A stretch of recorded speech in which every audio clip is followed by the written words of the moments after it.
Hey, what's going on, everyone? So one of the ammonia screw compressors was getting a high discharge temperature alarm. This is a 400 horsepower compressor, and the high temp alarm has come on a few times on this compressor, so it's time to start troubleshooting. So I wanted to look at all the readings on the compressor to check out how everything was performing on it. And I looked at the alarm set points. So here the high discharge temperature alarm is 200 psi, and then, 200 degrees, not psi. 210 degrees faults the compressor. Then also just checking the basic things like oil level. Here you can see the oil level is pretty good. And then also checking these thermal siphon sight glasses to see if we actually have liquid ammonia flowing through the thermal siphon or through the heat exchanger, and make sure all the oil cooling is working properly. Just starting off with the basic checks, making sure ammonia is flowing through the unit, making sure all checks out okay, and seeing if there's any red flags here. And then also looking at all the valves, looking and seeing if all the valves are open, if the oil pump might be leaking, the oil pump might be making any strange noises, things of that nature.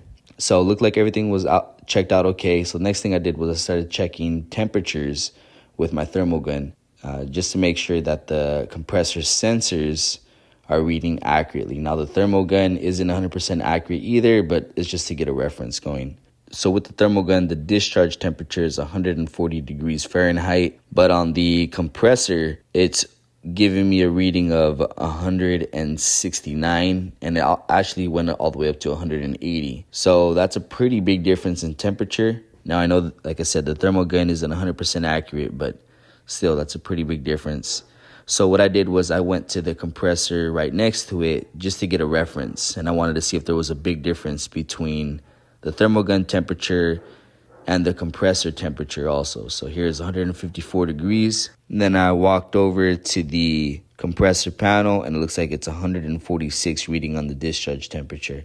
So all in all, as I was watching it, it looked like there was about maybe a 6 to 8 degree temperature difference. The compressor I was having issues with, the temperature differential went as high as 35 degrees between the temperature thermal gun and the actual panel of what the compressor was reading. So next I checked the compressor sensor, make sure that all wires looked like they were connected correctly. Sometimes there's a loose wire, sometimes the wire is not fully inserted, and that's what makes things read incorrectly. So I'm just trying to locate where those wires went into, and I didn't realize it at first, but they're actually labeled. So everything looked like it was fine, connected okay. So at this point, I was kind of thinking that the discharge temperature sensor wasn't working properly. Next, I wanted to see the oil cooling. I want to see what the temperatures were with the oil.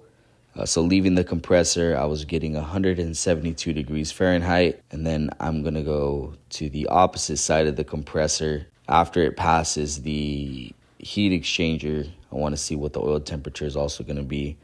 And I don't know if you guys can see that, but I was getting 157 degrees, so it was cooling down. And then this oil cooling valve, I want to see the temperature before and after and make sure that that valve is working properly. And it seemed like it was. I was getting 157 before and 130 to 128 to about 130 after. So it's getting almost a 30 degree temperature differential before and after the oil cooling valve.